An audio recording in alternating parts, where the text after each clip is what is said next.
ছবিতে থাকা solvent part A আর সলভেন্ট পার্ট বি আসলে একসাথে মিশিয়ে ক্লোরিন ডাইঅক্সাইড সলিউশন তৈরি করার জন্য ব্যবহার করা হয়। সহজভাবে বললে পার্ট এ, যেটা নীল রঙের ক্যান, সেটা হচ্ছে মূলত সলিউশন, আর পার্ট বি হলুদ ক্যান, সেটা হচ্ছে অ্যাক্টিভেটার। এই দুটো মিশালে রাসায়নিক বিক্রিয়ার মাধ্যমে স্টেবল ক্লোরিন ডাইঅক্সাইড তৈরি হয়। এটা মূলত ডিসইনফেক্ট্যান্ট বা জীবাণুনাশক হিসেবে পোলট্রি ফার্মে ব্যবহার করা হয়। এটা সুগুনা কোম্পানির থেকে প্রত্যেক সুগুনা কোম্পানির ফার্মারদেরকে এটা দেওয়া হয়। তো আমরা এখন জানবো যে এই ডিসইনফেক্ট্যান্ট আমাদের কি কি কাজে লাগে। তো মূলত এটা ওয়াটার স্যানিটাইজেশন, অর্থাৎ জল জীবাণুমুক্ত করবার জন্য, ফুটপাথ ডিসইনফেকশন বা পা ডুবিয়ে আমরা যখন ফার্মের ভিতরে ঢুকি তখন সেই ফুটপাথ ডিসইনফেকশন হিসেবে ব্যবহার করা হয়। এছাড়া হ্যাচারিতে স্প্রে হিসাবে বা শেডের স্প্রে হিসাবে ব্যবহার করা হয় যখন পাখি আমাদের ফার্মের মধ্যে থাকে। এছাড়াও পুরো শেডে আমরা একে জীবাণুনাশক হিসেবেও ব্যবহার করতে পারি। অর্থাৎ এ ও বি মিশিয়ে যে ক্লোরিন ডাইঅক্সাইড তৈরি হয় সেটা পোলট্রি ফার্মের জল, খাবার, শেড, হাঁটার রাস্তা, এমনকি পাখির ওপর স্প্রে পর্যন্ত করে জীবাণুমুক্ত করা যেতে পারে। এবার আসছি এই ক্লোরিন ডাইঅক্সাইড আমরা কিভাবে বানাবো। এটা বানানোর সময় আমাদেরকে খুবই সতর্কতা অবলম্বন করা উচিত। তার কারণ হচ্ছে একটু ভুল হলে এর থেকে অনেক বড় বিপদ আমাদের হতে পারে। তো এটা বানানোর সময় আমাদের যেটা করতে হবে, যে আমরা যদি 1 লিটার ক্লোরিন ডাইঅক্সাইড আমরা বানাতে চাই, তো সেক্ষেত্রে আমাদেরকে নীল ক্যান অর্থাৎ পার্ট এ থেকে আমাদেরকে 320 ml আমাদেরকে সলিউশন নিতে হবে।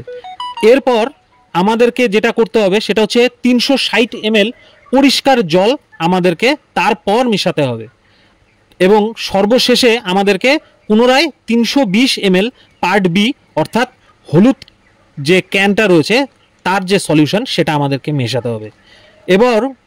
এরপর এই তিনটা মিশ্রণ একসাথে মিশানোর পর আমাদেরকে সেই মিশ্রণটাকে ভালোভাবে নেড়ে একটা বন্ধ ঢাকনায় আমাদের মিনিমাম 20 মিনিট রেখে দিতে হবে।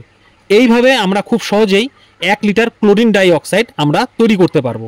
কিন্তু এক্ষেত্রে আপনাদেরকে একটা জিনিস বলে রাখি যে এই ক্লোরিন ডাইঅক্সাইড তৈরি করবার সময় আমরা কখনোই পার্ট এ ঢালার পর, অর্থাৎ নীল ক্যানটা যে রয়েছে তার সলিউশন ঢালার পর আমরা কখনোই পার্ট বির সলিউশন কখনোই ঢালবো না।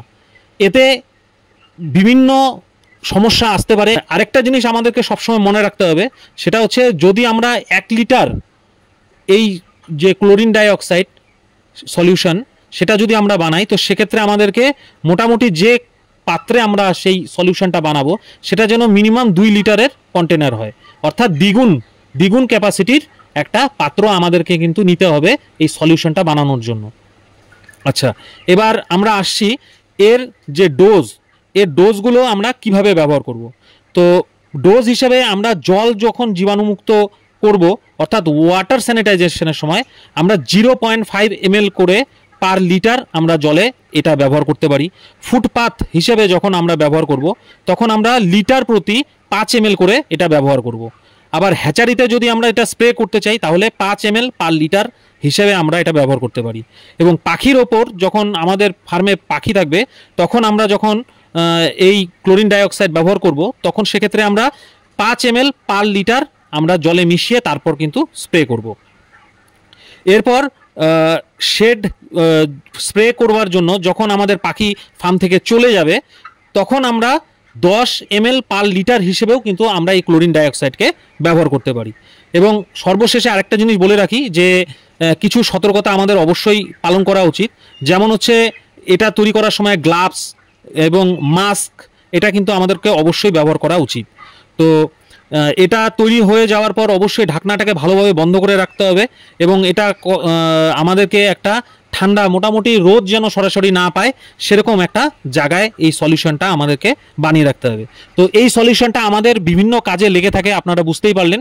তো এই সলিউশনটা আপনারা ব্যবহার করবেন এবং এতে খুব ভালো কিন্তু ফলাফল আপনারা পাবেন। আমরা যারা সুগুনার ফার্মাররা রয়েছি তারা আমরা প্রতিনিয়ত এই সলিউশনটা ব্যবহার করে থাকি।